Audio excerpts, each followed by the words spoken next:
Everyone, welcome to Dhanya life style blog. ಎಲ್ಲರೂ ಹೇಗಿದ್ದೀರಾ? I hope ಎಲ್ಲರೂ ಚೆನ್ನಾಗಿದ್ದೀರಾ ಅಂತ ಅಂದ್ಕೊಂಡಿದ್ದೀನಿ. ವಿಡಿಯೋನ ಸ್ಕಿಪ್ ಮಾಡದೆ ಎಲ್ಲೂ ಕೂಡ ಕೊನೆವರೆಗೆ ನೋಡಿ. ಹಾಗೆ ಯಾರಾದರೂ ಹೊಸಬ್ರು ನನ್ನ ಚಾನಲ್ಗೆ ವಿಸಿಟ್ ಮಾಡಿತ್ತು ಅಂದರೆ ಪ್ಲೀಸ್ ಸಬ್ಸ್ಕ್ರೈಬ್ ಮಾಡ್ಕೊಳ್ಳಿ, ಹಾಗೆ ಕಾಮೆಂಟ್ ಮಾಡಿ ಅಂತ ಕೇಳ್ಕೊಳ್ತೀನಿ. ತಡ ಮಾಡಿದೆ ವಿಡಿಯೋನ ಶುರು ಮಾಡೋಣ ಬನ್ನಿ. ಇವತ್ತು ಮಾರ್ನಿಂಗ್ ಎದ್ದಾಗ ಸುಮಾರು 4:45 ಟೈಮ್ ಆಗಿತ್ತು. ಸೊ ಎದ್ಬಿಟ್ಟು ಬೇಗ ಬೇಗ ಎಲ್ಲ ಕೆಲಸ ಮುಗಿಸ್ಕೊಂಡ್ಬಿಡೋಣ ಅಂತ ಹೇಳಿಬಿಟ್ಟು ಮೈಂಡಲ್ಲೇ ಪ್ರಿಪೇರ್ ಆಗಿಬಿಟ್ಟು ಎದ್ದೆ. ಈ ನಡುವೆ ಮಕ್ಕಳಿಗೆಲ್ಲ ಸ್ಕೂಲ್ ಸ್ಟಾರ್ಟ್ ಆಗಿರೋದ್ರಿಂದ ಸೊ ನಮ್ಮ ಡೈಲಿ ಮಾರ್ನಿಂಗ್ ರೊಟೀನ್ಸ್ ಏನಿತ್ತು ಅದರಲ್ಲಿ ಸ್ವಲ್ಪ ಚೇಂಜಸ್ ಆಗಿದೆ ಅಂತಲೇ ಹೇಳ್ಬೋದು. ಸೊ ಮೊದಲೆಲ್ಲ ಎದ್ದಿದ ತಕ್ಷಣ ಫಸ್ಟು ಯೋಗ, ಹೆಲ್ತಿ ಡ್ರಿಂಕ್ ಅಂತೆಲ್ಲ ಹೇಳಿಬಿಟ್ಟು ಮಾಡಿಕೊಂಡು ಕುಡಿಲಿಕ್ಕೆ ಸ್ವಲ್ಪ ಟೈಮ್ ಇರ್ತಿತ್ತು. ಈ ನಡುವೆ ಚಿನಿಮದು ಸ್ಕೂಲ್ ಸ್ಟಾರ್ಟ್ ಆಗಿರೋದ್ರಿಂದ ಮೊದಲಿಗೆ ಅವಳದು ಏನೇನು ಕೆಲಸಗಳಿದೆ ಎಲ್ಲ ಮುಗಿಸ್ಬಿಟ್ಟು ಅವಳನ್ನ ಕಳಿಸ್ಬಿಟ್ಟು ಆರಾಮಾಗಿ ಆಮೇಲೆ ನಾನು ನನ್ನ ರೂಟೀನ್ಸ್ ಏನಿದೆ ಅದನ್ನು ನಾನು ಫಾಲೋ ಮಾಡ್ಕೊಳ್ತಾ ಇದ್ದೀನಿ. ಮೊದಲಿಗೆ ನಾನು ಮನೆ ಬಾಗಿಲನ್ನ ತೊಳೆದ್ಬಿಟ್ಟು ನೀರು ಹಾಕಿಬಿಡೋಣ ಅಂತ ಹೇಳಿಬಿಟ್ಟು ರೆಡಿ ಮಾಡ್ಕೊಳ್ತಾ ಇದ್ದೀನಿ. ಇವಾಗೆಲ್ಲ ಸುಮಾರು 5:15 5:45 ಅಷ್ಟೊತ್ತಿಗೆ ಚೆನ್ನಾಗೇ ಬೆಳಕಾಗ್ಬಿಡತ್ತೆ. ಸೊ ಹಾಗಾಗಿ ಹೊರಗಡೆ ಕ್ಲೀನ್ ಮಾಡ್ಕೊಳ್ಳಿಕ್ಕೇನು ಭಯ ಅಂತ ಅನಿಸಲ್ಲ. ಸೊ ಹಾಗಾಗಿ ನಾನು ಹೊರಗಡೆ ಎಲ್ಲ ಕ್ಲೀನ್ ಮಾಡಿಕೊಂಡು ಪುಟ್ಟದಾಗ ಒಂದು ರಂಗೋಲಿನೂ ಕೂಡ ಬಿಡಿಸ್ಬಿಟ್ಟು ಆನಂತರ ನಾನು ಅಡುಗೆ ಮನೆಯಲ್ಲಿ ಸ್ವಲ್ಪ ಕೆಲಸಗಳೆಲ್ಲ ಇತ್ತು ಅದನ್ನೆಲ್ಲ ಮುಗಿಸ್ಕೊಂಡು ಬ್ರೇಕ್ಫಾಸ್ಟನ್ನು ರೆಡಿ ಮಾಡೋಣ ಅಂತ ಹೇಳಿ ರೆಡಿ ಮಾಡ್ಕೊಳ್ತಾ ಇದ್ದೆ. ಈ ನಡುವೆ ನಾನೇನು ಜ್ಯೂಸ್ ಕುಡ್ದಿರ್ಲಿಲ್ವಲ್ಲ ಅಂತ ಹೇಳಿಬಿಟ್ಟು ಚಿಯಾ ಸೀಡ್ಸನ್ನು ನೆನೆಸಿ ಇಟ್ಟಿದ್ದೆ. ಈ ಥರ ಅದನ್ನು ಕೂಡ ಕುಡ್ಕೊಂಡು ನಾನು 2 ಎಸ್ಲಾಗುವಷ್ಟು ಬೆಳ್ಳುಳ್ಳಿನ ತಿಂತಾ ಇದ್ದೀನಿ. ಸೊ ಸದ್ಯಕ್ಕೆ ಮಾರ್ನಿಂಗ್ ರೂಟೀನ್ಸ್ ಎಲ್ಲ ಸ್ವಲ್ಪ ವೇರಿ ಆಗಿರೋದ್ರಿಂದ ಅಟ್ಲೀಸ್ಟ್ ಇಷ್ಟಾದರೂ ಕೇರ್ ಮಾಡ್ಕೊಳ್ಳಿಕ್ಕೆ ಸಾಧ್ಯ ಆಗುತ್ತೆ ಅಂತ ಹೇಳಿಬಿಟ್ಟು ಅಷ್ಟನ್ನು ನಾನು ಮಾಡ್ಕೊಳ್ತೀನಿ. ನೆಕ್ಸ್ಟು ಟಿಫನ್ಗೆ ರೆಡಿ ಮಾಡ್ಕೊಳ್ಳೋಣ ಅಂತ ಹೇಳಿಬಿಟ್ಟು ರೆಡಿ ಮಾಡ್ಕೊಳ್ತಾ ಇದ್ದೆ. ಯಾವಾಗಲೂ ನಾನು ದೋಸೆ ಅಥವಾ ಇಡ್ಲಿ ಮಾಡಿದಾಗ ಪ್ಲೇನಾಗಿ ಮಾಡೋದಕ್ಕಿಂತ ಸ್ವಲ್ಪ ನ್ಯೂಟ್ರಿಷಿಯಸ್ ಆಗಿರೋ ಥರ ಮಾಡಲಿಕ್ಕೆ ಟ್ರೈ ಮಾಡ್ತೀನಿ. ಅದಕ್ಕೆ ನಾನು ದೋಸೆ ಬ್ಯಾಟರ್ನ ಈ ಥರ ಪ್ರಿಪೇರ್ ಮಾಡ್ಕೊಳ್ತಾ ಇದ್ದೀನಿ. ಚಿಕ್ಕದಾಗಿ ತುರಿದಿಟ್ಕೊಂಡಿರುವಂಥ ಕ್ಯಾರೆಟು ಮತ್ತು ಬೀಟ್ರೋಟು, ಕೊತ್ತಂಬರಿ ಸೊಪ್ಪು, ದಪ್ಪ ಮೆಣಸಿನ್ಕಾಯಿನ ಕೂಡ ಈ ಥರ ನೀಟಾಗಿ ತುರಿದ್ಬಿಟ್ಟು ಹಾಕ್ಕೊಂಡಿದ್ದೀನಿ. ಅದಾದಮೇಲೆ ಚಾಪ್ ಮಾಡಿರುವಂಥ ಆನಿಯನ್ ಕೂಡ ಹಾಕ್ಕೊಳ್ತಾ ಇದ್ದೀನಿ. ಕ್ಯಾರೆಟ್ ಮತ್ತು ಬೀಟ್ರೋಟಲ್ಲಿ ವಿಟಮಿನ್ ಎ ಮತ್ತು ಐರನ್ ಕಂಟೆಂಟ್ ಜಾಸ್ತಿ ಇರೋದ್ರಿಂದ ಮಕ್ಕಳಿಗೆ ತುಂಬಾ ಒಳ್ಳೆಯದು ಈ ಥರ ಪ್ರಿಪೇರ್ ಮಾಡ್ಕೊಳ್ಳೋದ್ರಿಂದ ಅಂತಲೇ ಹೇಳ್ಬೋದು. ಅದಾಗಿದ್ದಾದ ನಂತರ 1 ಟೇಬಲ್ ಸ್ಪೂನ್ ಆಗುವಷ್ಟು ಬಿಳಿ ಎಳ್ಳನ್ನು ಸೇರಿಸ್ಕೊಂಡಿದ್ದೀನಿ. ಅದಾದ ನಂತರ ಅಜ್ವೈನ್ನ ಕೈಲಿ ಈ ಥರ ಸ್ವಲ್ಪ ಉಜ್ಜಿಬಿಟ್ಟು ಹಾಕ್ಕೊಂಡಿದ್ದೀನಿ. 1/2 ಟೇಬಲ್ ಸ್ಪೂನ್ ಜೀರಿಗೆ ಕೂಡ ಹಾಕ್ಕೊಂಡಿದ್ದೀನಿ. ಅದಾದ ನಂತರ ಸ್ವಲ್ಪ ರುಚಿಗೆ ತಕ್ಕಷ್ಟು ಉಪ್ಪನ್ನು ಹಾಕಿಬಿಟ್ಟು ಮಿಕ್ಸ್ ಮಾಡ್ಕೊಳ್ಳೋದು. ನೋಡ್ತಾ ಇದ್ದೀರಾ ಅಲ್ವಾ, ಪ್ಲೇನಾಗಿ ದೋಸೆ ಮಾಡೋದಕ್ಕಿಂತ ಈ ಥರ ಒಂದು ಸ್ವಲ್ಪ ತರಕಾರಿಗಳನ್ನ ಆ್ಯಡ್ ಮಾಡಿಬಿಟ್ಟು ಮಾಡಿಕೊಡಿ. ತುಂಬ ಅಂದರೆ ತುಂಬಾ ಹೆಲ್ದಿಯಾಗಿರುತ್ತೆ. ಅವರು ಕೂಡ ತುಂಬಾ ಇಷ್ಟಪಟ್ಟು ತಿಂತಾರೆ. ನಾನಿವಾಗ ಸ್ಟವ್ ಮೇಲೆ ಒಂದು ಪ್ಯಾನ್ನ ಇಟ್ಕೊಂಡು ಪ್ಯಾನ್ ಕಾದಿದ್ದಾದ ನಂತರ ತುಪ್ಪನ ಹಾಕಿಬಿಟ್ಟು ನೀಟಾಗಿ ಸ್ಪ್ರೆಡ್ ಮಾಡಿಕೊಂಡು ಚಿಕ್ಕದಾಗಿ ನಾನು ದೋಸೆನ ಹಾಕ್ಕೊಳ್ತಾ ಇದ್ದೀನಿ. ನೋಡ್ತಾ ಇದ್ದೀರಾ ಅಲ್ವಾ, ಇದಕ್ಕಿಂತ ಚಿಕ್ಕದು ಹಾಕಿದ್ರೂ ಪರವಾಗಿಲ್ಲ, ಚಿಕ್ಕ ದೋಸೆ ಥರ ಮಾಡ್ಕೊಡಿ. ತುಂಬಾ ಇಷ್ಟಪಟ್ಟು ತಿಂತಾರೆ ಅಂತಲೇ ಹೇಳ್ಬೋದು. ಟೇಸ್ಟ್ ಮಾತ್ರ ಸಕ್ಕತ್ತಾಗಿರುತ್ತೆ. ನೀವು ಕೂಡ ಒಮ್ಮೆ ಮನೇಲಿ ಟ್ರೈ ಮಾಡಿ ನೋಡಿ. ಮಕ್ಕಳಿಗೆ ಲಂಚ್ ಬಾಕ್ಸಿಗೆ ಕೂಡ ತುಂಬಾ ಇಷ್ಟಪಟ್ಟು ತಿನ್ನುವಂಥ ರೆಸಿಪಿ ಅಂತಲೇ ಹೇಳ್ಬೋದು. ಮಾರ್ನಿಂಗ್ ಎದ್ದ ತಕ್ಷಣ ಮಾರ್ನಿಂಗ್ ಬ್ರೇಕ್ಫಾಸ್ಟ್ ಏನು ಮಾಡೋದಪ್ಪ, ಲಂಚ್ ಬಾಕ್ಸ್ ಏನು ಮಾಡೋದಪ್ಪ ಅಂತ ಹೇಳಿಬಿಟ್ಟು ಟೆನ್ಷನ್ ಮಾಡ್ಕೊಳ್ಳೋ ಅವಶ್ಯಕತೆನೇ ಇರಲ್ಲ. ಈ ಥರ ಸಿಂಪಲ್ ಆಗಿರುವಂಥ ಕ್ಯೂಟ್ ಆಗಿರೋವಂಥ ಲಂಚ್ ಬಾಕ್ಸನ್ನು ಪ್ರಿಪೇರ್ ಮಾಡಿ ಕಳಿಸಿದ್ರೆ ಮಕ್ಕಳು ಕೂಡ ಆರಾಮಾಗಿ ಖುಷಿಯಿಂದ ಲಂಚ್ ಬಾಕ್ಸನ್ನು ಖಾಲಿ ಮಾಡ್ಕೊಂಡು ತಗೊಂಡು ಬರ್ತಾರೆ. ಸೊ ಇವಾಗ ನೀಟಾಗಿ ಅದ್ರ ಮೇಲ್ಗಡೆ ಸ್ವಲ್ಪ ತುಪ್ಪನ ಹಾಕಿಬಿಟ್ಟು ಒಂದು ಕಡೆಯಿಂದ ಇನ್ನೊಂದು ಕಡೆಗೆ ಹಾಕ್ಕೊಂಡು ಬೇಯಿಸ್ಕೊಳ್ಳೋದು. ನೋಡ್ತಾ ಇದ್ದೀರಾ ಅಲ್ವಾ ನೀವೇ ಎಷ್ಟೋ ಚೆನ್ನಾಗಿ ಬಂದಿದೆ ಅಂತ ಹೇಳಿಬಿಟ್ಟು. ಲಂಚ್ ಬಾಕ್ಸ್ ಅಂತೂ ಇವಾಗ ರೆಡಿ ಆಯಿತು. ಬಾಕ್ಸಿಗೆಲ್ಲ ಫಿಲ್ ಮಾಡಿ ಇಟ್ಬಿಟ್ಟು ಫಸ್ಟು ಚಿನಿಮಾಗೆ ತಿಂಡಿನ ತಿನ್ನಿಸ್ಬಿಡೋಣ ಅಂತ ಹೇಳಿಬಿಟ್ಟು ಸರ್ವ್ ಮಾಡ್ಕೊಳ್ತಾ ಇದ್ದೀನಿ. ಟೇಸ್ಟ್ ಅಂತೂ ತುಂಬ ಚೆನ್ನಾಗಿ ಬಂದಿತ್ತು. ಅವಳಂತೂ ತುಂಬ ಇಷ್ಟಪಟ್ಟು ತಿಂದ್ಲು ಅಂತಲೇ ಹೇಳ್ಬೋದು. ಇದ್ರ ಜೊತೆಗೆ ನಾನು ಕೋಕೋನಟ್ ಚಟ್ನಿ ಕೂಡ ಮಾಡ್ಕೊಂಡಿದ್ದೆ.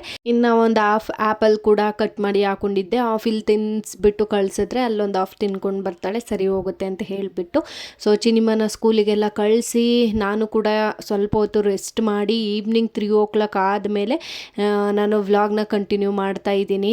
ಆಲ್ಮೋಸ್ಟಲ್ಲಿ ಅವಳು ಸ್ಕೂಲಿಂದ ಬಂದಿದ್ಲು. ಸೊ ಅವಳಿಗೂ ಕೂಡ ಸ್ವಲ್ಪ ಹಾಲೆಲ್ಲ ಕುಡಿಸ್ಬಿಟ್ಟು ಅದಾದ ನಂತರ ನಾನು ಫ್ರೆಶ್ ಅಪ್ ಎಲ್ಲ ಆಗಿಬಿಟ್ಟು ಬಂದೆ. ಸೊ ಚಿನಿಮ ಸ್ಕೂಲಿಂದ ಬಂದಮೇಲೆ ಅವಳು ಆರಾಮಾಗಿ ಆಟ ಆಡ್ಕೋತಾಳೆ. ನಾನೇನು ಆಟ ಆಡಿಸ್ಬೇಕು ಅನ್ನೋ ತಲೆನೋವು ಇರೋದಿಲ್ಲ. ಸೊ ಅವಳು ನಾನು ಕ್ರೀಮೆಲ್ಲ ಹಚ್ಕೊಂಡಿರೋದು ನೋಡಿಬಿಟ್ಟು ಏನಮ್ಮ ಬೂತು ಥರ ಕಾಣಿಸ್ತಾ ಇದೆಯಾ, ಈ ಥರ ಮಾಡು ಅಂತ ರೇಗಿಸ್ತಾ ಇದ್ಲು. ಸೊ ಅದಾದಮೇಲೆ ಅವಳ ಜೊತೆ ಆಟ ಆಡ್ಕೊಂಡೆ ರೆಡಿಯಾಗಿದ್ದಾಯಿತು. ಸಿಂಪಲ್ಲಾಗಿ ಕ್ರೀಮ್ನ ಹಚ್ಕೊಂಡು ಬೊಟ್ಟಿಟ್ಕೊಂಡು ರೆಡಿ ಆದೆ. ಅದಾಗಿದ್ದಾದ ನಂತರ ದೇವ್ರ ಮನೆನೆಲ್ಲ ನೀಟಾಗಿ ಕ್ಲೀನ್ ಮಾಡ್ಕೊಂಡು ಬಿಡೋಣ ಅಂತ ಹೇಳಿಬಿಟ್ಟು ರೆಡಿ ಮಾಡಿಕೊಂಡೆ.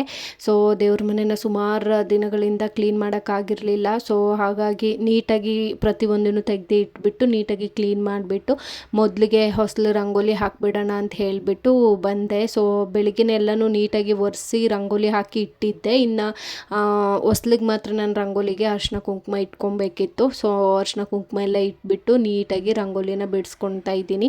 ಸಾಮಾನ್ಯವಾಗಿ ನನ್ನ ಪೂಜೆ ಆದರೆ ಬೆಳಿಗ್ಗೆ ಅಷ್ಟೊತ್ತಿಗೆ ಮಾಡ್ಕೊತೀನಿ. ಆಗಲಿಲ್ಲ ಅಂದರೆ ಈವ್ನಿಂಗ್ ಟೈಮ್ 4 o'clock 5 o'clock ಮೇಲೆ ಮಾಡ್ಕೊತೀನಿ. ಸೊ 11:30 12 ಗಂಟೆ 1 ಗಂಟೆ ಅಷ್ಟೊತ್ತಲ್ಲೆಲ್ಲ ಪೂಜೆ ಮಾಡೋಕ್ಕೆ ನನಗೆ ಸಮಾಧಾನ ಅಂತ ಅನಿಸೋದೇ ಇಲ್ಲ. ಅದಕ್ಕಾಗಿ ನಾನು ಈವ್ನಿಂಗೇ ಮಾಡ್ಕೊಳ್ಳೋಣ ಅಂತ ಹೇಳಿಬಿಟ್ಟು ಎಲ್ಲನೂ ರೆಡಿ ಮಾಡಿಕೊಂಡು ರಂಗೋಲಿ ಎಲ್ಲ ಬಿಡಿಸ್ಕೊಳ್ತಾ ಇದ್ದೀನಿ. ಹೊಸ್ಲಿಗೆಲ್ಲ ಅರಿಶಿನ ಕುಂಕುಮ ಇಟ್ಟು ರಂಗೋಲಿ ಎಲ್ಲ ಬಿಡಿಸ್ಕೊಂಡಿದ್ದಾಯಿತು. ಇನ್ನು ಕೆಳಗಡೆ ಪುಟ್ಟದಾಗಿರುವಂಥ ಒಂದು ರಂಗೋಲಿ ಹಾಕ್ಕೊಳ್ಳೋಣ ಅಂತ ಹೇಳಿಬಿಟ್ಟು ಹಾಕ್ಕೊಂಡೆ. ಸೊ ಪೂರ್ತಿಯಾಗಿ ರಂಗೋಲಿ ಎಲ್ಲ ಬಿಡಿಸಿದ್ದಾದ ನಂತರ ಈ ಥರ ಕಾಣಿಸ್ತಾ ಇತ್ತು ಹೊರಗಡೆ. ತುಂಬ ಅಂದರೆ ತುಂಬ ಪೀಸ್ ಫೀಲ್ ಆಗುತ್ತೆ ಗೊತ್ತಾ. ಈ ಥರ ಎಲ್ಲನೂ ರೆಡಿ ಮಾಡಿಬಿಟ್ಟು ನಿಧಾನಕ್ಕೆ ಕೂತ್ಕೊಂಡು ಧೂಪ ಹಾಕ್ಕೊಳ್ಳೋದ್ರಿಂದ. ಸೊ ಅದಾಗಿದ್ದಾದ ನಂತರ ನೆಕ್ಸ್ಟು ದೇವ್ರ ಮನೆ ಎಲ್ಲ ನೀಟಾಗಿ ಕ್ಲೀನ್ ಮಾಡಿ ಇಟ್ಟಿದ್ದೆ ನಾನು. ಸೊ ಇವಾಗ ದೇವ್ರ ಫೋಟೋ ಎಲ್ಲ ಜೋಡಿಸ್ಕೊಂಡು ಹೂವು ಎಲ್ಲ ಇಟ್ಟು ದೇವ್ರಿಗೆ ದೀಪಕ್ಕೆಲ್ಲ ರೆಡಿ ಮಾಡ್ಕೊಳ್ಬೇಕಾಗಿತ್ತು. ಅಷ್ಟನ್ನು ರೆಡಿ ಮಾಡಿಕೊಂಡ್ರೆ ಪೂಜೆಗೆಲ್ಲ ರೆಡಿಯಾಗಿ ಹೋಗ್ಬಿಡುತ್ತೆ ಅಂತ ಹೇಳಿಬಿಟ್ಟು ರೆಡಿ ಮಾಡ್ಕೊಳ್ತಾ ಇದ್ದೀನಿ. ನೀಟಾಗಿ ದೇವ್ರ ಮನೆಯೆಲ್ಲ ಕ್ಲೀನ್ ಮಾಡಿ ದೇವ್ರ ಫೋಟೋಗೆಲ್ಲ ಅರಿಶಿನ ಕುಂಕುಮ ಎಲ್ಲ ಇಟ್ಬಿಟ್ಟು ಇವಾಗ ಹೂವನ್ನ ಇಟ್ಟು ರೆಡಿ ಮಾಡ್ಕೊಳ್ತಾ ಇದ್ದೀನಿ. ಆಲ್ಮೋಸ್ಟ್ ಅಲ್ಲಿ ನಾನು ಎಲ್ಲನೂ ಕೂಡ ಪ್ರಿಪೇರ್ ಮಾಡಿ ಇಟ್ಟಿದ್ದರಿಂದ ಸೊ ಜಾಸ್ತಿ ಟೈಮ್ ಏನು ಹಿಡಿಲಿಲ್ಲ. ಸೊ ಹಂಗಾಗಿ ಬೇಗ ಬೇಗ ರೆಡಿ ಮಾಡ್ಕೊಂಡ್ಬಿಟ್ಟೆ. ದೇವ್ರ ಮನೆಯೆಲ್ಲ ರೆಡಿ ಮಾಡಿದ್ದಾದ ನಂತರ ನಿಧಾನಕ್ಕೆ ಇವಾಗ ಕೂತ್ಕೊಂಡು ದೀಪನ ಹಚ್ಬಿಟ್ಟು ದೇವ್ರಿಗೆ ಧೂಪ ಎಲ್ಲ ಹಾಕ್ಕೊಳ್ತಾ ಇದ್ದೀನಿ.